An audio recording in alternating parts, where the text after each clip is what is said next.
All right, friends, before we dive in, I want you to imagine this for a second because this actually happened just 3 mornings ago to a gentleman named Harold in Dayton, Ohio, 72 years old, retired machinist. Social Security is his main income, same as millions of you watching right now. And Harold wakes up, grabs his coffee, checks his bank account like he always does on deposit week, and instead of seeing his Social Security payment sitting there like clockwork, the screen says pending, no deposit, no explanation, just that awful empty feeling in your stomach. And within the next hour, my inbox fills up with emails and comments saying, did something change with the banks? Is Social Security delayed? Is my money safe? And that's why I am coming to you today with urgency, clarity, and straight facts because yes, big banks quietly rolled out changes that directly affect how and when Social Security deposits post, and if you're on Social Security retirement, SSI, SSDI, survivor benefits, or even VA benefits that route through the same systems, this absolutely affects you. Not in a panic way, but in a pay attention right now way, because this is one of those behind-the-scenes shifts that most people don't hear about until their deposit doesn't show up. And by then, it's already stressful, and I want you informed before that happens. So let me break this down clearly and calmly. Because what changed is not Social Security stopping payments, not a cut, not a cancellation, but a banking system update that alters deposit timing, availability, and in some cases, same-day access. And the reason this matters is because for years, seniors have relied on predictable posting schedules, midnight deposits, early access programs, and now some of those assumptions are no longer guaranteed across all banks. And this isn't rumor or speculation. This is confirmed through internal banking memos, customer notices that were buried in fine print, and statements from payment processors that handle federal benefit ACH transfers, including the automated clearinghouse network that the Treasury uses. And here's the key point I want you to hear clearly right now. Social Security is still sending payments on schedule, but several major banks have changed how they receive, process, and release those funds to you. And that difference can mean the money shows up hours later, the next business day, or shows as pending instead of available.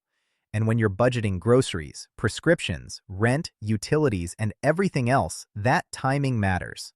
So let's talk about what actually changed, why banks did it, who is most affected, and what you can do right now to protect your access to your benefits. Because knowledge here equals peace of mind, and I know that's what you want. Now, the biggest shift revolves around what banks call funds availability policy updates. And this rolled out quietly over the last few weeks at several national banks, including institutions like Wells Fargo, Bank of America, Chase, Citibank, and a few large regional banks. And the change specifically affects ACH credits, which is how Social Security deposits arrive. And in plain English, ACH credits are batched transactions sent by the Treasury, usually late evening or overnight, and banks historically released those funds immediately upon receipt or even early as a courtesy. But now some banks have tightened their internal verification windows, meaning they receive the funds but hold them briefly while they complete internal settlement checks, fraud screening, and compliance reviews. And before you tune out thinking this sounds technical, here's what it means for you in real life. Instead of your Social Security deposit being available at midnight or early morning like it used to be, it might not be available until later that morning, afternoon, or in rare cases the next business day if your bank processes the batch later or flags it for manual review. And yes, even though it's a federal benefit, banks still apply their own release policies, and this is legal under current regulations. And that's why some of you are seeing pending where you never did before. Now, why did banks do this? Because that's the natural next question, and it comes down to three things: fraud prevention, system modernization, and liability reduction. Over the past year, banks have seen a rise in ACH fraud attempts, account takeovers, and benefit rerouting scams targeting seniors. And instead of improving customer-facing security, banks chose to slow down release windows to protect themselves from liability, which shifts inconvenience onto you, the account holder. And that's frustrating, but it's the reality. And the second reason is system upgrades. Many banks are transitioning core banking platforms, retiring older overnight batch systems, and moving toward real-time or near real-time processing. But during that transition period, things don't always move faster. They sometimes move slower. And finally, liability. Banks want to ensure that once funds are released, they're final, because clawbacks on federal payments are complicated, so holding funds briefly reduces their risk, even if it increases your anxiety. Now here's where this becomes especially important for Social Security recipients, because the SSA sends payments based on birth dates, as you know, second, third, or fourth Wednesday, plus SSI on the first, and when banks adjust processing times, it can create the illusion of a delay even when SSA did everything correctly. And that's why SSA has been flooded with calls recently from people saying, "My bank didn't post my payment," and SSA's response has been consistent: "We sent it on time, contact your bank." And that's not helpful when you need groceries today, so let's talk about who is most affected, because not everyone will notice this equally. Seniors who rely on early direct deposit programs are the most impacted. You know, the ones that advertise, "Get paid up to 2 days early."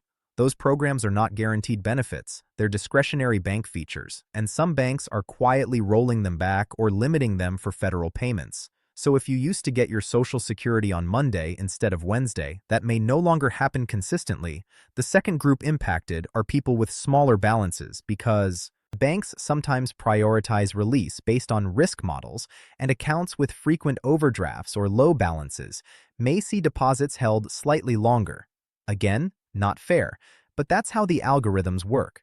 The third group is anyone whose payment amount recently changed, like after a COLA increase, Medicare premium adjustment, or SSI recalculation, because changed amounts are more likely to trigger verification checks. And that brings me to another important point. If your deposit amount looks different this month and it's pending longer, that doesn't mean something is wrong. It often means the bank's system flagged the change for review, and once it clears, it usually returns to normal timing. Now let's address the biggest fear I'm hearing in comments.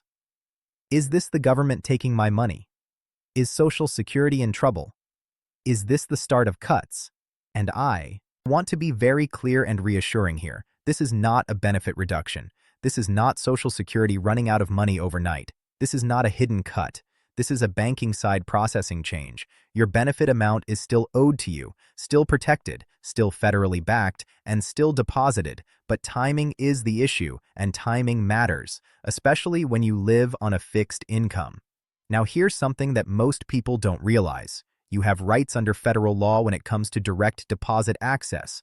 Banks must make federal benefit funds available within a reasonable time, and while reasonable isn't defined down to the hour, excessive holds can be challenged. And I'll explain how in a moment.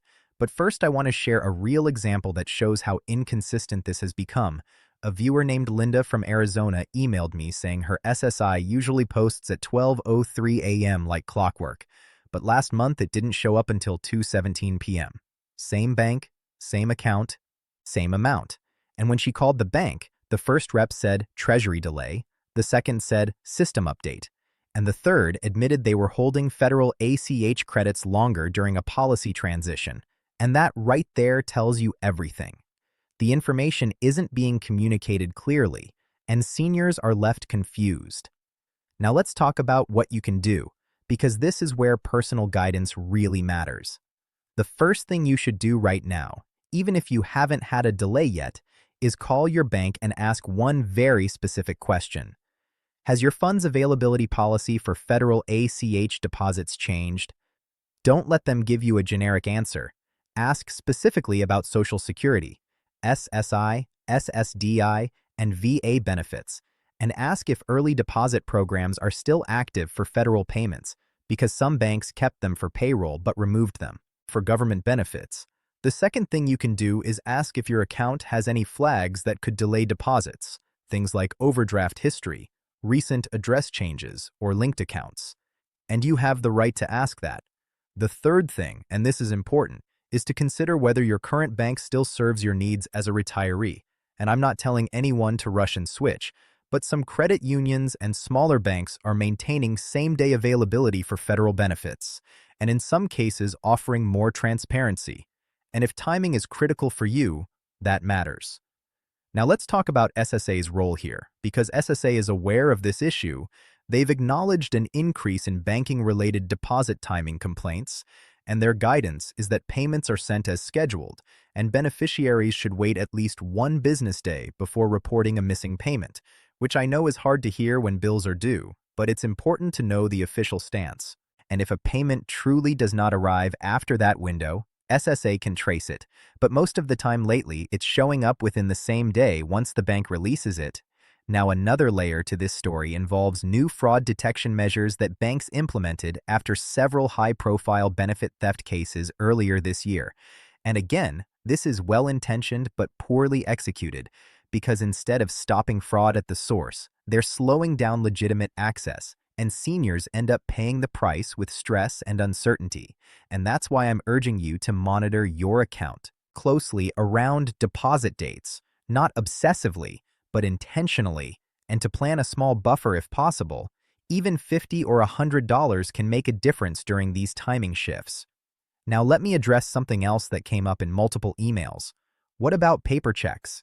And yes, if you still receive a paper check, this does not affect you in the same way, but paper checks come with their own delays and risks, especially mail disruptions, and SSA continues to encourage direct deposit. But direct deposit only works smoothly when banks handle it responsibly. Now, there's also a new Treasury pilot program testing real-time payments for federal benefits, but that's still in early stages and not widely available. So for now, we're dealing with this in-between period, where old systems are being replaced and new ones aren't fully live yet. And that's when these hiccups happen. Now, I want to circle back to something very important, emotionally, because I know this isn't just about money. It's about security, dignity, and independence. When you've worked your whole life and earned these benefits, you shouldn't have to feel anxious wondering if your deposit will show up.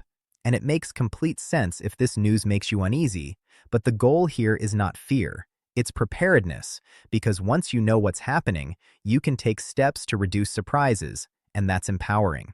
Now here's a quick checklist you can run through mentally. Know your official SSA payment date. Know your bank's release policy, know who to call at your bank, and have a small buffer if possible.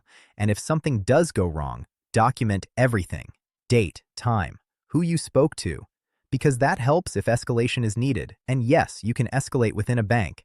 Ask for a supervisor. Ask for a funds availability specialist. Those roles exist, and they can see more detail than frontline reps. Now, before we wrap this up, I want to address one more rumor that's been floating around, that banks are doing this in anticipation of future benefit changes or government funding issues. And I want to shut that down. There is no evidence of that. This is not preemptive withholding, it's operational, not political, and that distinction matters. Now looking ahead, I do expect banks to stabilize these processes over the next couple of months, once system upgrades complete and fraud models are adjusted. But in the meantime, awareness is your best defense. And that's why I wanted to bring this to you as breaking news with context, not just a scary headline, because you deserve the full picture. And if you're watching this and thinking, this explains what happened to me last month, you're not alone. And if you haven't noticed a change yet, that doesn't mean you won't. So being proactive is smart. Now, if this video helped you understand what's going on, please share it with a friend, a neighbor, a family member who relies on Social Security, because the more informed people are, the less panic there is when deposits look different. And as always, I'll keep monitoring updates from SSA, the Treasury, and the banking sector, and I'll bring you the facts in plain English, without hype, without fear-mongering, just clear guidance, because this channel exists for you and you deserve to feel secure about your benefits, even when systems change behind the scenes. So take a breath, check your bank policy, and remember, your Social Security is still yours, still protected, and still coming, even if the path it takes looks a little different right now.